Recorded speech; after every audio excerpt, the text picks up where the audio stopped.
할렐루야, 사랑하는 성도 여러분, 반갑습니다. 10월 7일 매일의 묵상 삶의 변화. 오늘은 스가랴 1장부터 7장까지 말씀을 읽고 묵상하겠습니다. 자, 어느덧 또 주말입니다. 주 초에 연휴가 있어서 그런지 이번 한 주간은 더욱 빨리 지나가는 것 같습니다. 또 한 주간 잘 마무리하시고요. 영육의 어떤 하나님이 주시는 풍성함을 가지고 내일 또 함께 모여서 예배할 날을 기대하고 고대하면 좋겠습니다. 사랑하는 우리 포에마 성도님들, 오늘 하루 잘 보내시고 내일 또 반가운 얼굴로 뵙도록 하겠습니다. 오늘 이제 스가랴 말씀을 보는데요. 어제 이제 읽었던 학개서와 연결이 되고 있습니다. 시대적인 배경도 비슷하고요. 활동했던 시기도 비슷한 선지자이죠. 이 두 사람이 하나님께서 받은 말씀이 어떤 말씀인가라고 봤을 때 시대적 배경을 보면 이스라엘 백성들이 포로의 모든 70년의 포로 생활을 다 마치고 예루살렘으로 귀환하게 되어져서 어제도 말씀드렸듯이 성전 지대가 놓여지고 성전 재건이 시작이 됩니다. 근데 이 성전 재건을 열심히 하려고 이제 뭔가 성전이 좀 지어지고 회복되나 싶었는데 여러 가지 정치적 공세와 방해로 말미암아 성전 재건이 16년간 이 방해로 말미암아 중단이 되시게 되죠. 그 중단되는 상황 가운데 이스라엘 백성들이 참 많이 낙심했을 것이고 힘이 많이 빠져 있었을 겁니다. 그래서 학개서에서 스스로 굳세게 하라, 용기를 가져라, 너희가 다시 한번 그 도구들을 들고 다시 힘을 써서 성전 재건을 시작해라. 그러면 내가 너희를 도울 것이다, 되게 할 것이다 라는 하나님의 약속과 또 용기를 불어넣어 주시는 그 희망의 메시지들을 주셨다면 스가랴 말씀도 마찬가지입니다. 그것이 조금 더 길게 지금 기록이 되어져 있고 또 그것을 드러내고 하나님의 마음을 표현하는 그 형태와 문학적 기법이 조금 차이가 있어요. 이 묵시록적이고요. 환상을 이야기하고 있거든요. 그래서 이 구약의 요한계시록이다라는 그렇게 지칭하는 학자들도 있습니다. 그래서 이 환상, 묵시, 이것은 결국 하나님의 감추어진 것을 드러내는 것이거든요. 근데 이 스가랴서에 감추어진 하나님의 마음은 굉장히 단순합니다. 너희가 성전 재건을 하려고 애를 쓰다가 16년간 그렇게 중단되어졌고 방해로 말미암아 용기를 잃고 자포자기한 상태에 있는 너희들, 그렇게 패배감에 휩싸여 있는 너희들, 그런 너희들에게 하나님께서 힘을 주고 계시고 하나님께서 새로운 용기와 새로운 약속들을 주고 계신다라는 것, 그것을 이제 이 묵시와 환상을 통해서 보여주시는 것이죠. 사랑하는 성도 여러분, 여러분 이 학개서와 스가랴 말씀을 읽으시면서 새로운 힘과 용기를 얻으시면 좋겠습니다. 당시 이스라엘 백성들처럼 그렇게 하나님께서 약속하셔서 포로기가 다 끝나고 예루살렘을 귀환하게 하셨으면 이제 모든 것이 다 잘 되어야 되는데 왜 또 방해를 받고 왜 또 어려움에 봉착해야 되고 왜 또 우리에게 이런 고통과 고난과 두려움들이 있어야 되는가에 대한 불평과 불만, 또한 그것으로 인하여 많이 지쳐있는 그런 상태, 여러 가지 그 이스라엘 백성들의 영육의 상태를 가늠해 볼 수 있는데요. 그것이 오늘날 예수 믿는 사람으로서, 신앙인으로서 이 험한 세파 가운데, 세상 가운데 살아가야 되는 성도들의 모습과도 비슷한 것 같습니다. 예수 믿기 때문에 참아내야 되고 예수 믿기 때문에 또 세상 가운데 그렇게 힘을 내서 살아가야 되는데 그 힘을 빠지게 하고요. 때로는 고통과 고난이 끊이지 않아서 다람쥐 쳇바퀴 도는 것 같은 그런 일상 가운데 계속해서 힘이 빠지는 경우들도 많이 있습니다. 그렇게 영육이 지쳐있는 우리 성도님들 계시다면 이 스가랴 말씀을 통해서 주시는 숨겨진 하나님의 마음들, 환상을 통해서 주시는 그 놀라운 하나님의 마음들, 메시지들이 우리의 마음 가운데 잘 전달되면 좋겠고요. 그 메시지가, 그 말씀이 우리에게 다시 한번 새 힘을 주시고 용기를 주셔서 성전 재건을 다시금 힘을 내서 하였고 성전 재건이 완성이 되어지는, 성전이 완성이 되어지는 그런 이스라엘 백성들의 역사적 사건처럼 여러분 마음속에 있는 그 성전들이 잘 세워져 가면 좋겠습니다. 자포자기 하지 마시고 지쳐있지 마시고 다시 한번 화이팅을 해서 힘을 내시면 좋겠습니다. 그래서 매우 단순한 그런 메시지들을 한번 보시면 좋겠는데요. 1장부터 6장까지의 메시지가 다소 좀 어려울 수 있습니다. 왜냐하면 환상이고 또 감추어진 하나님의 메시지들이 담겨져 있기 때문에 그러한데요. 총 8가지의 환상이 나와 있는데 이 4장까지는 5개의 환상, 그 다음에 5장부터 6장까지는 6번째 환상부터 8번째 환상이 등장을 하고 있습니다.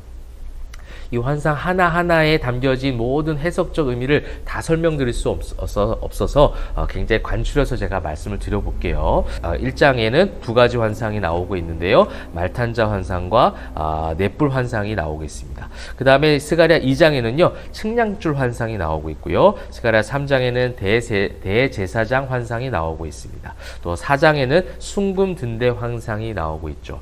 여기까지를 이제 한번 반으로 잘라서 한번 구분을 해본다면 여기까지가 하나님께서 이스라엘 백성들을 보호하시고 동행하셔서 예루살렘 성전을 다 지을 수 있도록 함께 하시겠다. 그러니 힘을 내서 이 성전 재건을 이제 독려하고 성전 재건에 힘을 써보아라. 너희 힘을 쓸 때에 하나님께서 역사하신다라는 것을 가르쳐 주시고 그 하나님의 메시지가 담겨져 있는 환상들이 바로 1장부터 4장까지의 환상이에요.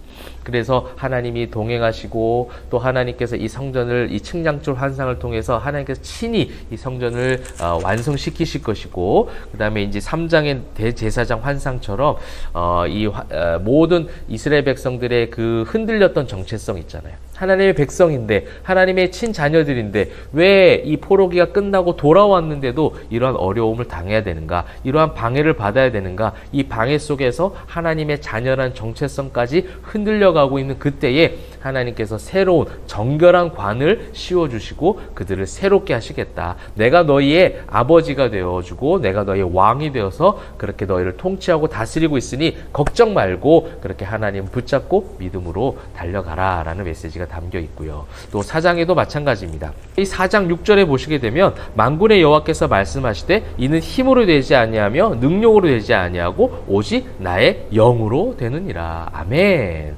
성전 재건하는 모든 일들이 사람의 힘으로 되는 것이 아니기에 하나님께서 하신다는 약속을 주시는 거예요.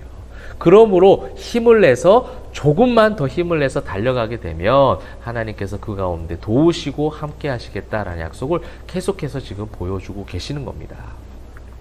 그러고 나서 이제 5장부터 6장까지는 세 가지 환상이 나오죠. 두루마리 환상이 나오고 에바 안에 있는 여자들의 환상이 나오고 6장에는 네 병과 환상이 나옵니다. 이거는 어떻게 보면 열국에 대한 심판의 메시지예요. 그러니까 하나님께서 우리와 함께 하시겠다라는 것은 결국 우리를 방해하는 사단을 하나님께서 짓밟으시고 누르시고 무찌르시겠다라는 하나님의 강력한 어떤 메시지가 또 담겨져 있는 것이죠.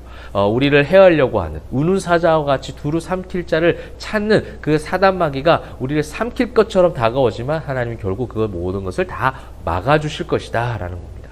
그래서 이 모든 5장부터 6장까지의 환상은 어떤 개인 또 집단 국가 무엇이든 간에 우리를 방해하는 모든 사단의 공격 속에서 하나님께서 친히 이기게 하실 것이다. 하나님께서 싸워주시겠다라는 메시지가 담겨져 있습니다. 너무나도 이제 간추려서 아주 좀 두루뭉술하게 제가 큰 주제적인 것만 설명했어요. 하나하나 담겨진 환상에 또 해석적인 의미가 있습니다. 다 나눌 수 없는 한계가 있지만 중요한 것은 여러분 이 환상을 통해서 담겨진 하나님의 마음은 무엇입니까? 여러분을 사랑하시고 보호하시고 여러분을 지켜주시겠다는 약속이에요. 오늘도 예수 믿는 사람으로 살아가고자 애쓰는 여러분들과 늘 함께 하셔서 그 싸움과 그 전쟁이 나에게 속한 것이 아니라 하나님께 속해 있으니 하나님께서 대신 싸워주시겠다라고 약속하고 계십니다. 여러분 그 다음에 7장에 보시게 되면 이제 잘못된 금식에 대한 이야기가 나오고 있습니다. 이 잘못된 금식이라는 것은 결국 종교심에 의한 종교 행위죠. 오늘 3절에 보시게 되면 5월 중에 울며 근신하리까. 그러니까 5월 중에 7월 중에 계속해서 이 금식일을 제정하고 그들이 지켜왔던 것 같아요. 그것은 무엇이냐면 70년 전에 바벨론에 의해서 침략을 당하고 멸망을 당했던, 그래서 성벽과 성전이 다 회파되었던 그때 그 시기, 그 시절에 금식일을 제정해서 그것을 계속 기억하는 것이죠.